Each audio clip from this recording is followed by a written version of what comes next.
Some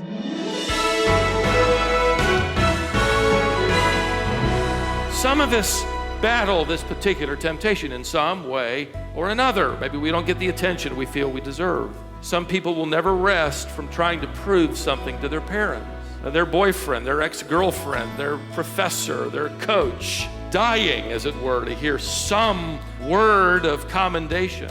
Paul says, don't live for that. I'm living with this passion that I will one day stand before Christ, and more than anything else, this is my ambition, that I will have a word of commendation from Him.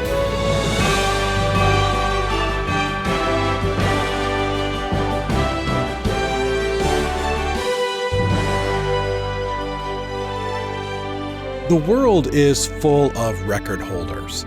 People who push themselves to unimaginable limits to be number one. From flipping in swim fins to sitting in trees, it seems like there's a competition for everything. We like being in the front, being the best, being the first. But ambition can blind us. Selfish desires become idols that control us. How can we live with purpose and still give God the glory?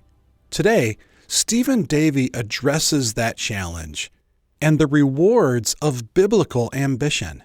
Learn to live with Christ as your guide and find what really matters.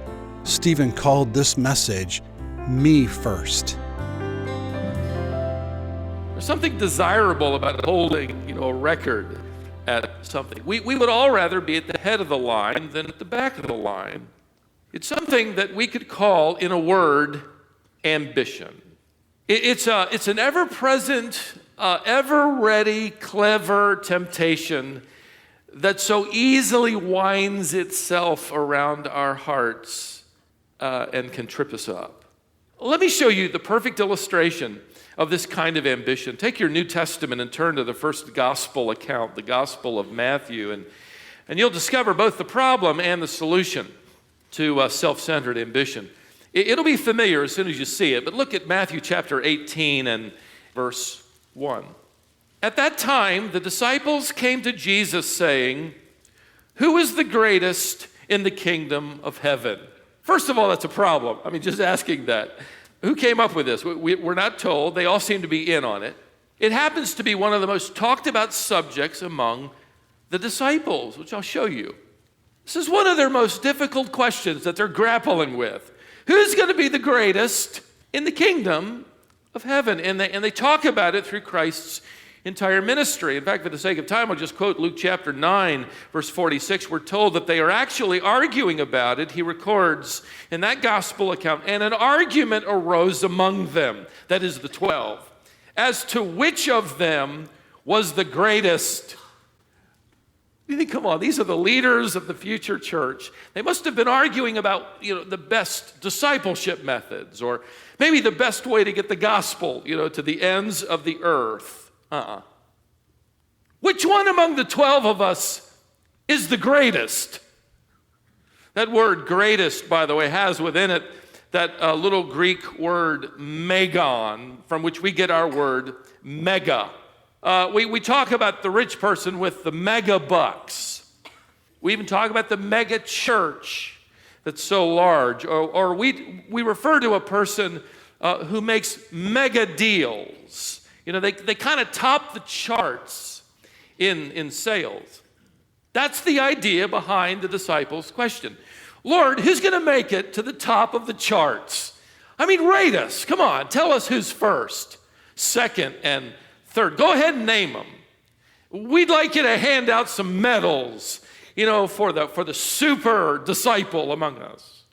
Back to the text here. Matthew's gospel informs us that Jesus responds by asking for a toddler, a child, paideon. It means it's a little toddler. And he says, "Truly I say to you, unless you turn and become like children, you'll not enter the kingdom of heaven. Whoever humbles himself like this child, he is the greatest in the kingdom of heaven." Why would that be? Well, there's a hint here in the text. It's the word humility. That's a signpost, which is the opposite of ambitious pride, right? Now, you might think the Lord is referring to a child is the greatest because a child is transparent or trusting. Faith seems to come easily. That's a misunderstanding. Or maybe that a child is innocent. I don't know about innocent. I've had toddlers in our house, and I don't think you put innocent with that, right? Some of you are looking at me. I know some of your children, so you're in the same boat as I am. But transparency or innocency isn't really what the Lord is talking about. I believe the Lord is referring to the fact that a child is absolutely, utterly, helplessly dependent on somebody else. You want to get into the kingdom? You have to be absolutely, utterly, totally dependent on God to get you in. You don't come in with your medals and your deeds and your works and your efforts. No, forget that. Jesus is saying you get into the kingdom by childlikeness, and then he says the greatest in the kingdom is those who are childlike, not childish. That can be stubborn and self-serving and self-centered, but childlike, that is utterly dependent. Now, did the disciples get the message here? Did this answer from the Lord, sort of put to bed this pursuit of ambition? If you turn over a couple of pages in this gospel by Matthew to chapter 20, let's go to verse 20. See if they got it. One of my favorite texts. Then the mother of the sons of Zebedee came up to him with her sons, that's James and John, 2 of the 12, and kneeling before him. She gets on her knees, and she asked him for something. And he said to her, "What do you want?" She said to him, "Say that these 2 sons of mine are to sit, one at your right hand and one at your left in your kingdom." It just sort of cracks me up every time I try to picture this. What do you wish? Command that in your kingdom, my boys, they get on your right and on your left.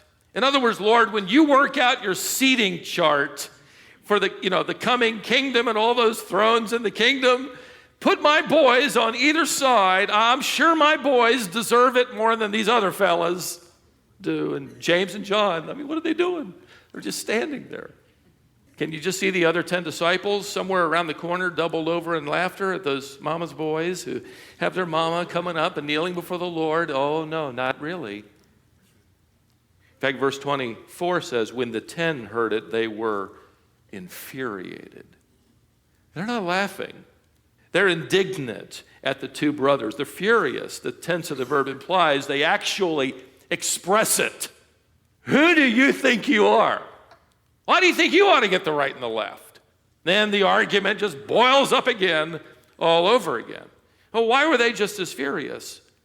Well, before we're too hard on them, the Lord has already told them in an earlier chapter that they are going to sit on 12 thrones in the kingdom.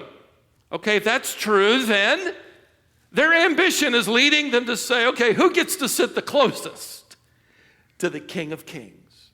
I have read how Chuck Colson in his autobiographical statements, if you're old enough, you may remember, he was sent to prison with other advisors of President Nixon because of Watergate, but he talked about how as advisors they would travel with Nixon on Air Force One, these advisors, and they would battle over who would sit closest to the president. In fact, there were cots at one point in time on Air Force One, and they measured the distance between their cots and the president so that not one of them was 1 inch closer to the president.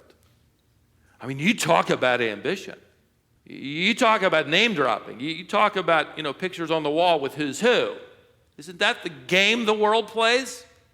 Surely in the kingdom, you got to, ratchet it up. You got to edge out the other guy. Who's going to sit closest to the king? Now, what's easy to miss here is that the other disciples are really angry because of the simple fact that James and John have an advantage that they don't have. They are actually first cousins with Jesus. Their mother was the sister of Mary, the mother of Jesus, and they're really upset. I mean, everybody knows blood is thicker than water, and here they are taking advantage of that, infuriated that they would do such a thing and that Mary would come and ask that, or Salome, the sister of Mary. Well, the Lord straightens them all out again by reminding them in the next few verses that close fellowship with him is going to bring a cross before it ever brings a crown. Are you ready to drink that cup? Being a cousin doesn't make you the greatest. Carrying your cross does. I find it interesting that the Apostle Paul uses the word ambition 3 times in his letters, and all of them point to a bright side, a redemptive side of ambition. Now, let me take you to them briefly and define godly ambition over against ungodly self-serving ambition.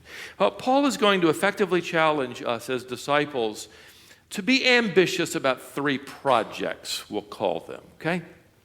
Project number 1, we must be ambitious to shoulder our own load. Turn to 1 Thessalonians chapter 4. 1 Thessalonians chapter 4. Paul writes, beginning at verse 9, "Now concerning brotherly love, you have no need for anyone to write you, for you yourselves have been taught by God to love one another. For that indeed is what you are doing to all the brothers throughout Macedonia. But we urge you, brothers, to do this more and more, and to aspire." You could write into the margin of your Bible there the word ambition. That's the word. Now notice, to live quietly, and to mind your own affairs, and to work with your own hands as we instructed you, so that you may walk properly before outsiders and be dependent on no one.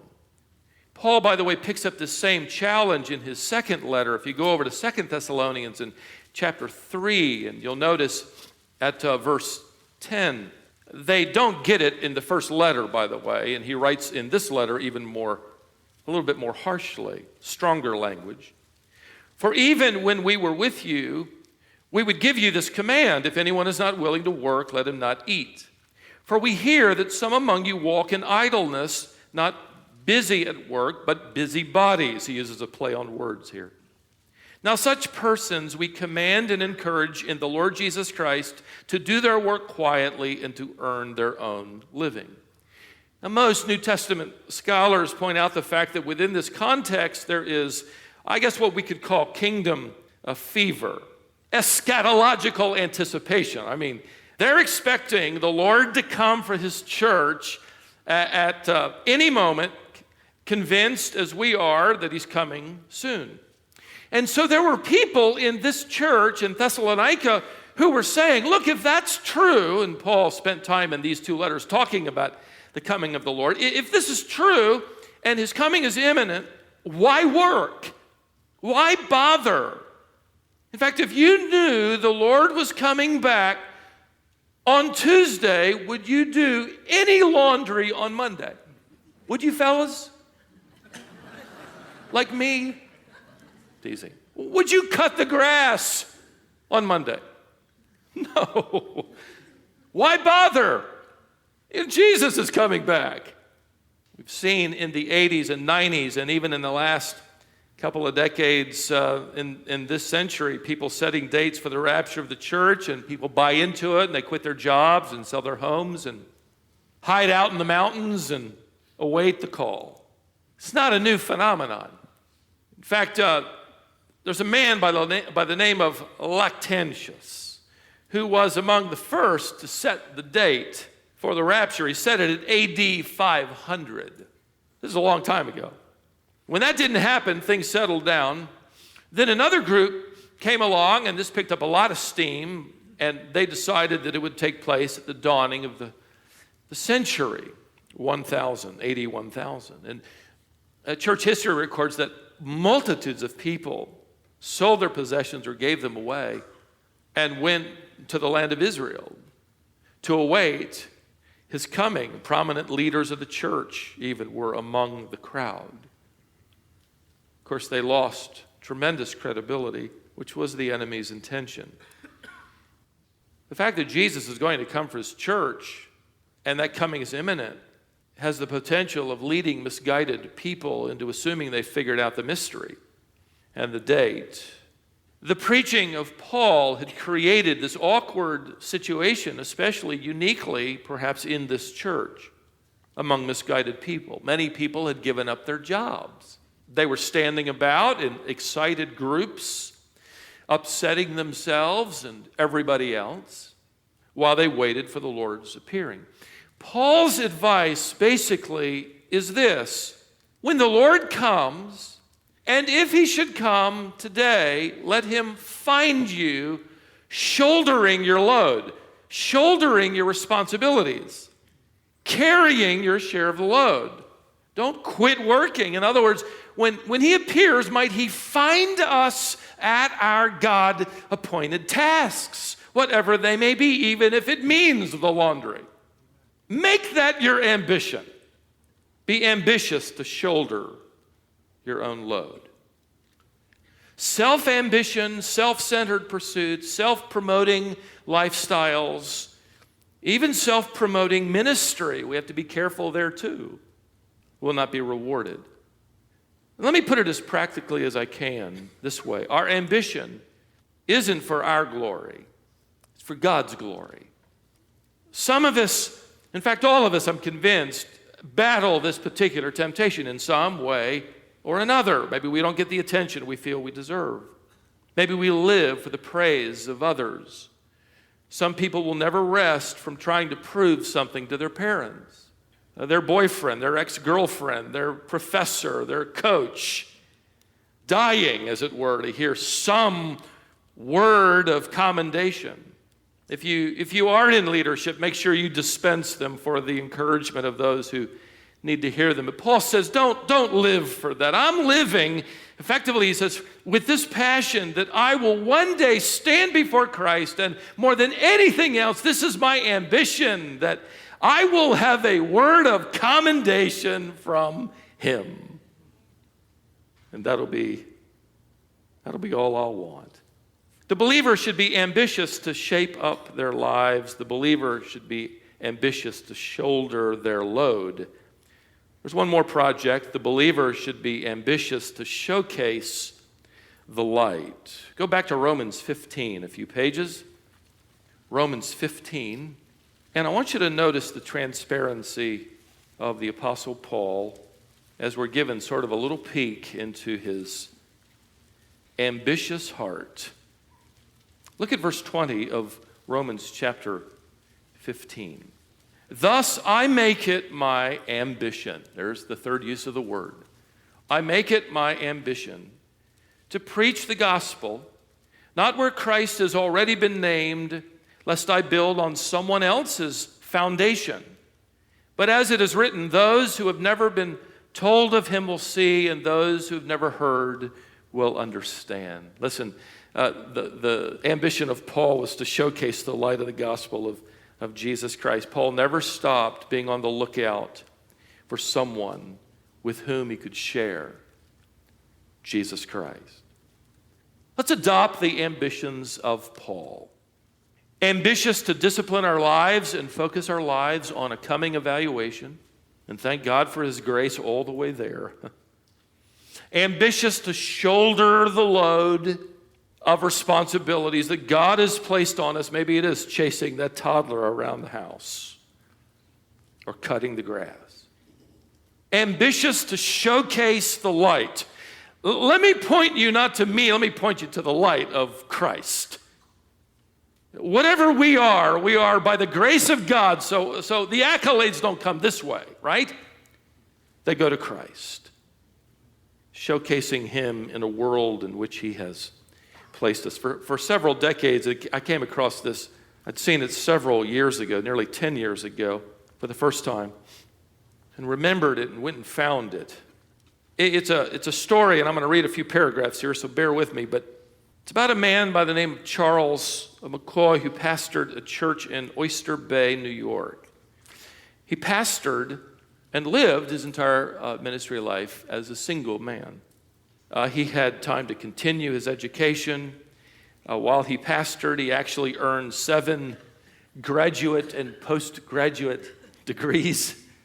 When he turned 72, his denomination required that he retire from ministry.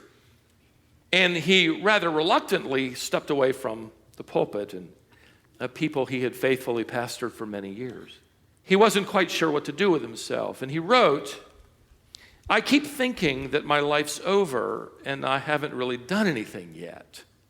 I've pastored this church for decades, spent a lot of time working for degrees, I've traveled some, preached the Bible, but I haven't won very many people to the Lord."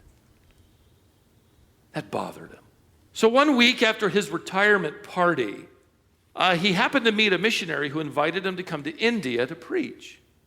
And he said, "No, I'm 72. He'd never traveled overseas. He traveled across America. And he had never flown on a plane. Well, if you have traveled to India, you'll spend, about 2 months on a plane. So it'll feel that way. And he didn't have that kind of money either. So he said no, but that thought just kind of nagged at him.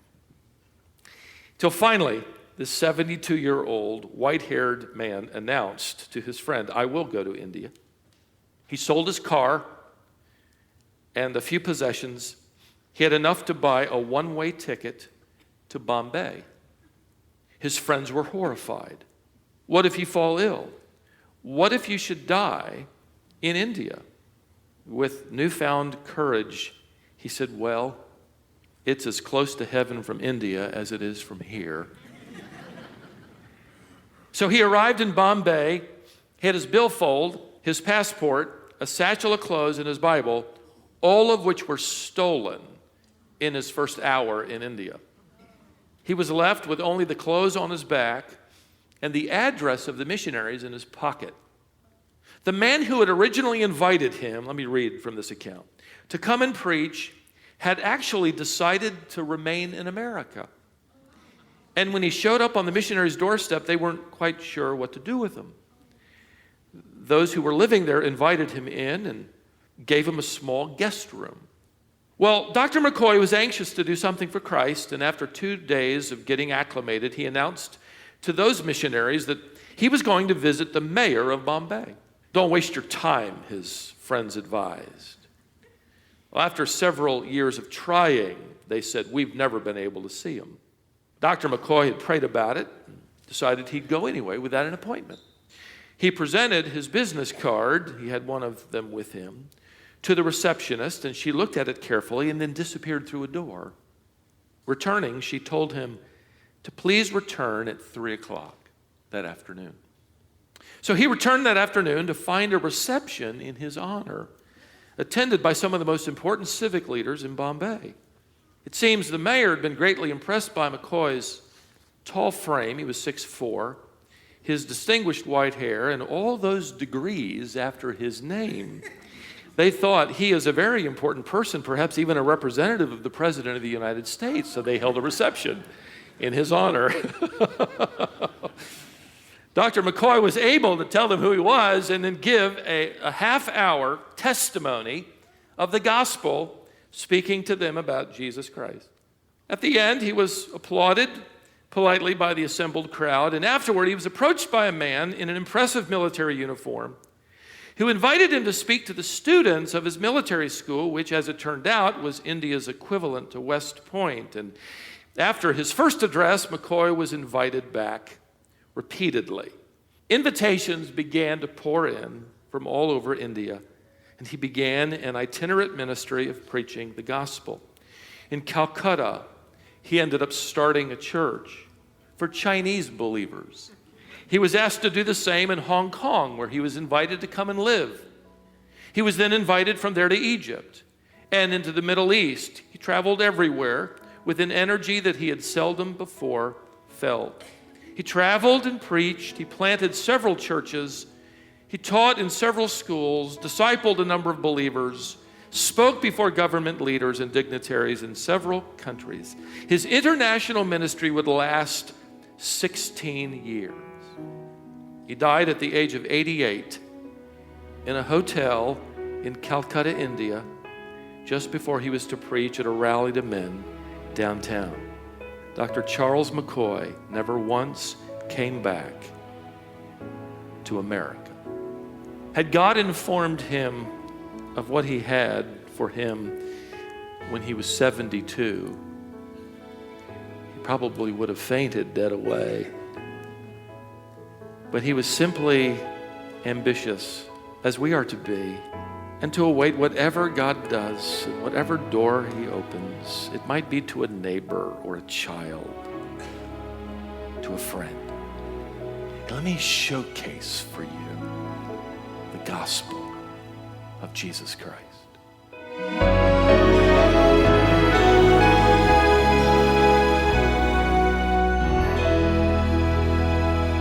So, be ambitious about the tasks God has for you and about pursuing obedience to Him. But don't be ambitious about promoting yourself or advancing your own agenda. You've tuned in to Wisdom for the Heart with pastor and author Stephen Davey. Stephen is the founder and pastor of the Shepherd's Church in Cary, North Carolina. You can learn more about Stephen and our ministry at wisdomonline.org. One of the valuable resources on that website is the complete archive of Stephen's Bible teaching. Stephen founded the Shepherd's Church back in 1986, so there's a significant collection of Bible teaching on our site. You may have already realized this, but when we prepare one of these lessons for broadcast on the radio, we do have to shorten it a bit to fit in the time slot. When you go to the archives on either the website or our smartphone app, we post the full-length version of the message. So you can go there anytime if you miss one of these broadcasts or if you want to hear a message in its entirety.